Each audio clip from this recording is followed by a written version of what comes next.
What's up everybody, I'm HoopsandHipHop. So a little over a week or so ago, we actually got a teaser trailer for the next Pokemon movie that's going to be coming in 2018. And while I found it very interesting, I didn't really think the first time I saw it that it would be worthy of making a video considering it's only 30 seconds long. However, the more I watched it and the more I thought about it, the more I realized that this trailer and this movie could potentially have a ton of implications for the future of Pokemon going forward, and some ideas and some thoughts came to my head that I really want to share with you guys in a video, so that's what we're going to be doing today. Now really quickly before we get started, I want to make perfectly clear that this is all speculation and I am not saying at all with absolute certainty that any of this is going to happen. These are just certain ideas that I thought of based on the things in this teaser trailer that could make for some really interesting ideas about what's to come for the future of Pokemon, and I wanted to share them with you guys today. However, even though I'm not saying these are actually going to happen, I do have some evidence to back up some of my ideas based on what we saw in the trailer,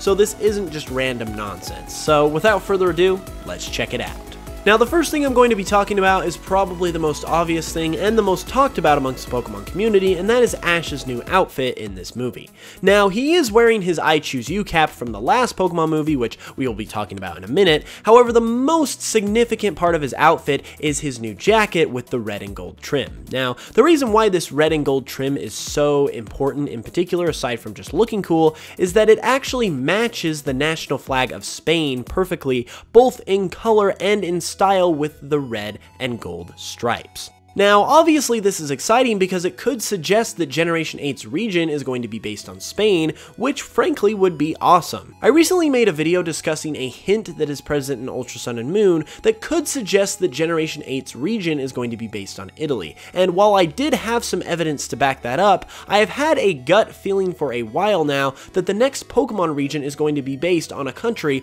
somewhere in Europe. Now, don't ask me why I feel this way, I just personally have a really good feeling that it's going to be somewhere in Europe, whether it's Italy or Spain or somewhere else. Another thing that backs up the idea that Ash's new outfit could mean we're getting a region based on Spain is the fact that since Generation 5, Ash's outfits have all been based on the outfits of the male player character from the games. You had his outfit in Gen 5 based on Hilbert's outfit, Generation 6's outfit based on Calum, Generation 7's outfit based on Sun, and now we have a Generation 8 outfit which seemingly would follow that trend with the colors of Spain, which definitely leads us to the idea that maybe this could actually be a thing, which would be awesome because a Spain-based region would be amazing. Another reason why I believe this trailer and this movie further allude to the idea that Generation 8 is on the way is because it's another I Choose You movie similar to the one that we got earlier this year. Now, we can tell this by the fact that Ash is wearing the same hat that he wore in the Pokemon I Choose You movie that released this year, which wasn't connected to the main anime storyline at all and didn't even feature Alola at all, aside from a few Generation 7 Pokemon. Now, the fact that they're doing this for the second year in a row really leads me to believe that they're not really concerned about making a movie that's focused on Generation 7 or the Alola region. And if they're not going to make a movie that is Generation 7 focused, it just leaves them all the more room to include bits and pieces of the upcoming Generation 8. Now, you could argue that since this is a I Choose You movie, that it's not necessarily canon to the main storyline of the anime, and therefore might not necessarily be hinting towards anything. However, my fact still stands that they have all the opportunity in the world to make a movie about Generation 7 and Alola, even if they decided to go the I Choose You route with it. However, the fact that they're not, and the fact that we kind of see hints towards a new era of the Pokemon anime with Ash's new outfit, which, by the way, he never gets a new outfit until he gets to a new region and a new generation. All of this together really leads me to believe that a lot of Generation 8 hinting is going to be going on in this movie, and probably by the time this movie premieres, we'll probably see something that we know for sure is Generation 8, whether it's a Pokemon or a new character or something like that. Now, the reason why we absolutely know for sure that this isn't going to be a Generation 7 focused movie, aside from the fact that it's an I Choose You movie, is the fact that we know for a fact, that's a lot of facts, that Lugia is going to be a most likely focal point of this movie. The reason why we know this is because if you listen at the very end of the trailer, you'll hear a slight, simple ocarina melody, and this ocarina melody is actually the Japanese version of Lugia's song from Pokemon the movie 2000. I would play it for you here, but frankly I am afraid of the wrath that is the Japanese Pokemon YouTube channel, and they tend to copyright pretty much everything you use from their channel, so I'm going to play it safe, so you'll just have to look it up for yourself. Now this is interesting because just like the first I Choose You movie that we got this year,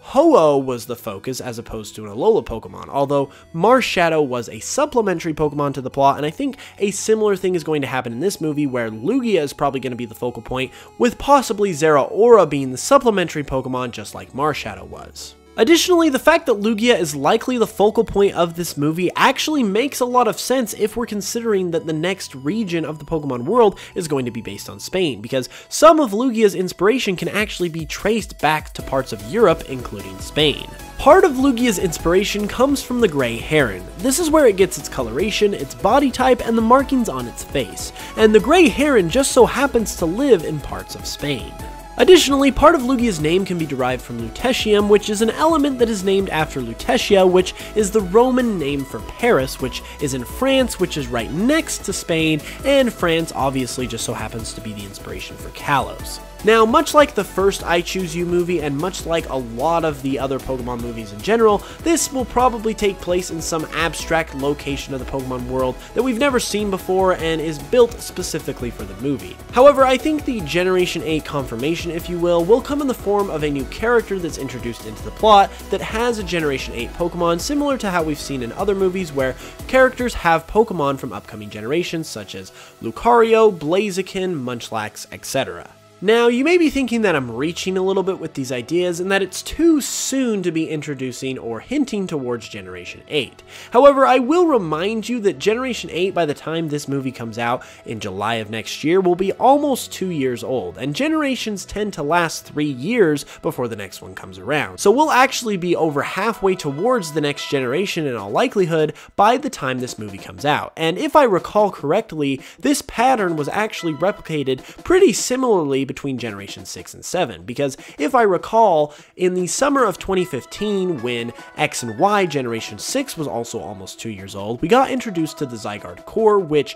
while that is kind of a Generation 6 Pokemon, was featured in Generation 7, and then a few months later, we got introduced to Magearna, which pretty much lines up exactly with the timeline that we're seeing right here, with a movie that possibly could hint about Generation 8 coming at the almost 2-year mark of this generation. Now, like I said earlier, this is all just speculation, and I'm not saying that any of this is actually true. However, come July of next year when this movie comes out in Japan, I think it is pretty decently likely that we will see some solid confirmation, whether it be in the form of a Pokemon or a character or a location, that Generation 8 is on the way. It won't be a full-blown reveal, but it will be confirmation that it's coming, and it's probably going to be coming within the next year or so after this movie comes out. Anyways, guys, those were my thoughts and ideas and speculations on this teaser trailer and what it means for the future of Pokemon. Now, this was a bit of a rambly video, but I do tend to like to do these because I like to give you guys my ideas in an unscripted format because it really just allows me to tell you everything that's on my mind.